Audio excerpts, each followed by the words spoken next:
10월 16일은 유신 군부 독재를 무너뜨린 결정적인 사건으로 우리 현대사의 4대 민주항쟁 중 하나로 꼽히는 부마 민주항쟁의 44주년 기념일이었습니다.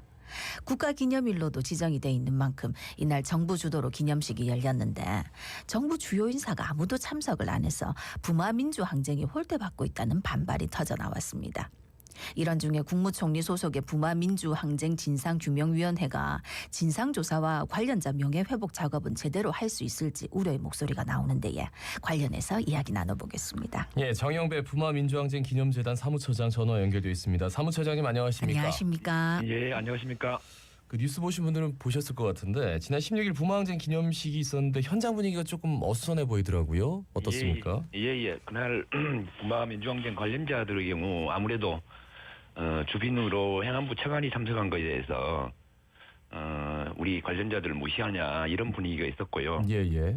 또 어떤 분들은 제대로 된 진상 규명을 해달라 뭐 이런 그런 의견을 제시하는 분도 좀 있었고 관련자들에 대한 예우에 신경 써달라는 분위기가 형성돼서 좀 시끄러웠습니다. 44주년을 기념하는 행사인 만큼 차분하게 진행되었으면 하는 아쉬움이 좀 남습니다. 네, 그러니까 뭐 말씀하신 대로 국무총리라든지 장관, 뭐 부산시장, 경남도지사 다 불참을 해서 혹시 부마민주항쟁 위상이 축소되는 거 아니냐 하는 걱정의 목소리가 좀 나오더라고요. 예. 이게 우리 부마만의 문제라기보다는요. 어제 이제 뭐 관련된 건 아니지만 어제 그 여순항쟁 기념식이 있었거든요. 예. 이게 어제 19일 날 이것도 이제 국가기념일로 지정돼서 거기도 하는데 거기도 이제 여기는 막 차관보가 참석을 했어요. 차관보가 참석을 하고 기념사를 대독을 못 한대요. 원래 차관이나 차관보는 대통령 기념사를. 네. 그런데 그래서 여기는 뭐 총리 기념사를 영상으로 했다고 하더라고요. 그런데 어쨌든 전반적으로 5.18 기념식 빼고는 다들 뭐 전체적으로 좀 홀대하는 경향이 좀 있다는 것은 사실인 것 같아요. 예. 지난 2019년이 이제 부마 민주항쟁 40주년이었고 그러면서 이제 국가기념일로 지정이 됐는데 이후에 그 유공자에 대한 예우와 지원이 좀 어떻게 돼가고 있는지요? 부마 유공자법 제정을 위해서 재단 차원에서 노력을 많이 했습니다. 예. 국회에서 민주유공자법과 부마유공자법이 동시에 상정되었는데 둘 다 이제 국회의원들이 요즘 좀 눈치를 많이 봅니다.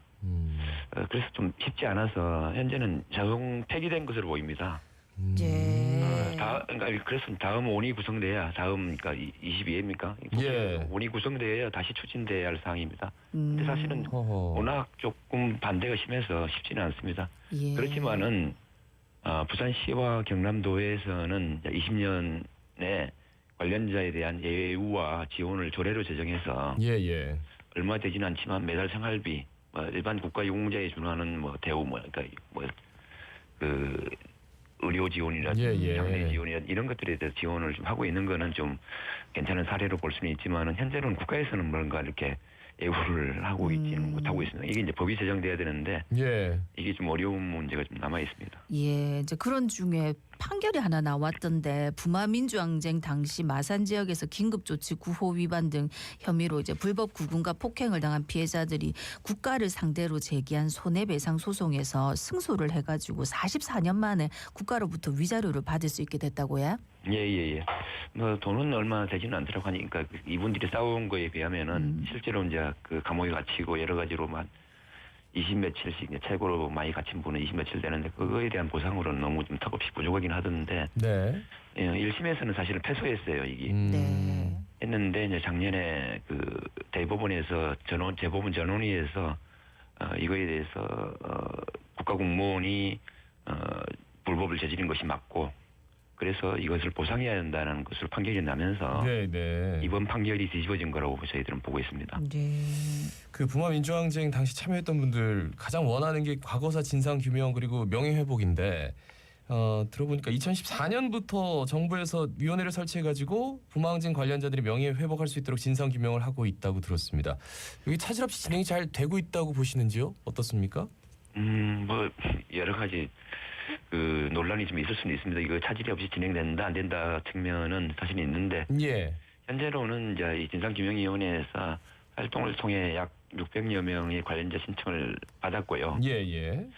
물론 한 1,500여 명이 구속자가 있다고 하는데 이 신청은 사실 50%가 안 되거든요. 미흡한 숫자입니다. 그런데 그래도 이제 저희들 볼 때는 좀 최선의 결과로 생각합니다.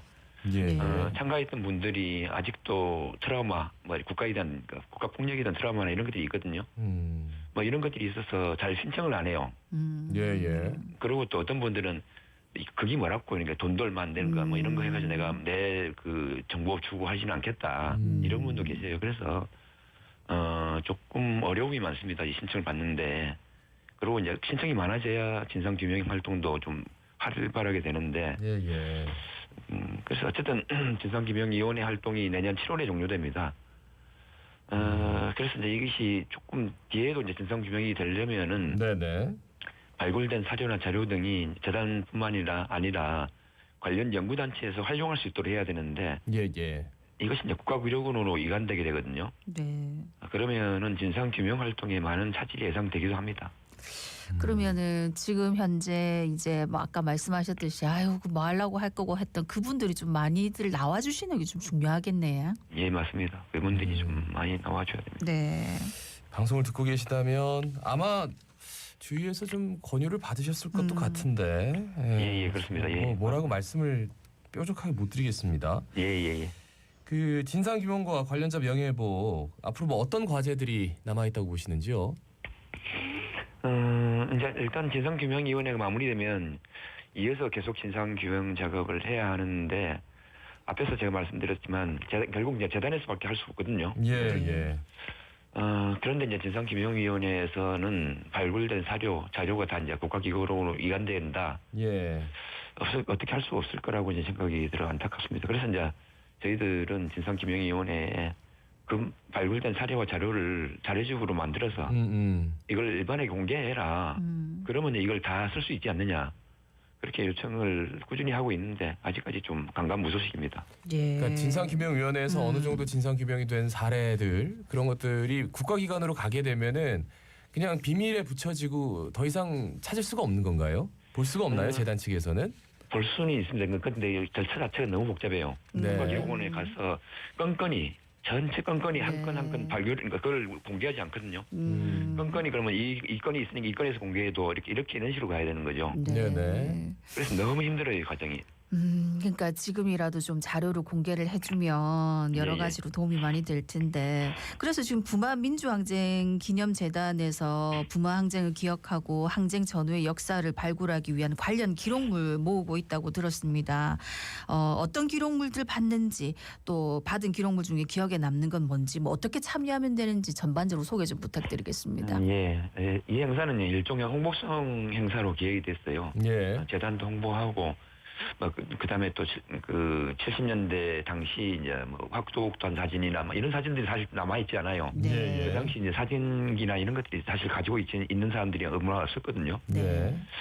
그래서 별 기대를 하지 않고 있었는데 의외의 성과가 있었습니다. 그러니까 사실은 좀 굉장히 큰 성과들이 그러니까 저희들도 이건 그래서 이제 매년 다시 진행을 하고 있는데 뭐 대표적인 사례가 부산일보에 근무하셨던 고 김태경 기자님이 있는데요. 예. 마산 주재 기자였어요. 당시에 10월 18일 날 기자였는데 이 기자님의 원고가 이제 저희들한테 기증이 들어왔어요. 그러니까 18일부터 20일까지 마산 상황을 꼼꼼하게 원고로 작성해서 기자니까 특히나. 해서 이제 부산일보에 기사화 하려고 했는데 워낙 상황이 그러니까 못했어요.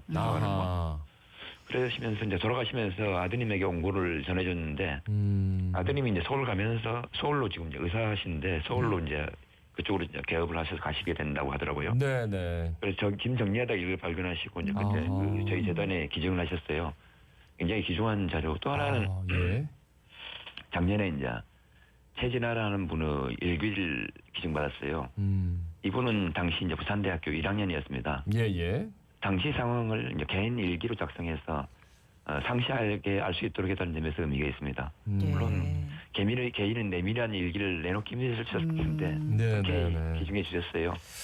어쨌든 저희들은 그러니까 꼭 부마항쟁 관련이 아니더라도 네네. 70년대, 80년대 어쨌든 생활 상황이라든지 이런 사진들이 있으면은 기증을 해주시면 저희들이 소중하게 좀 활용하려고 하고 있습니다. 예. 네. 끝으로 뭐 부산 시민들께 하시고 싶은 말씀이 있다면 남겨주시죠. 예, 뭐 어쨌든 부마 항쟁이라는 것이 이제 부산 마산 지역에서 일어났고 부산에서 시작되는 항쟁인데 워낙에 이제 부산 시민들이 잘 모르셔요. 그래서 좀 그런데 이제 사실은 이거에 시민들이 관심을 가져야 이것이 유지되고 또 계승되고 할 것이라고 생각합니다. 많은 관심을 부탁드리겠습니다. 예. 네.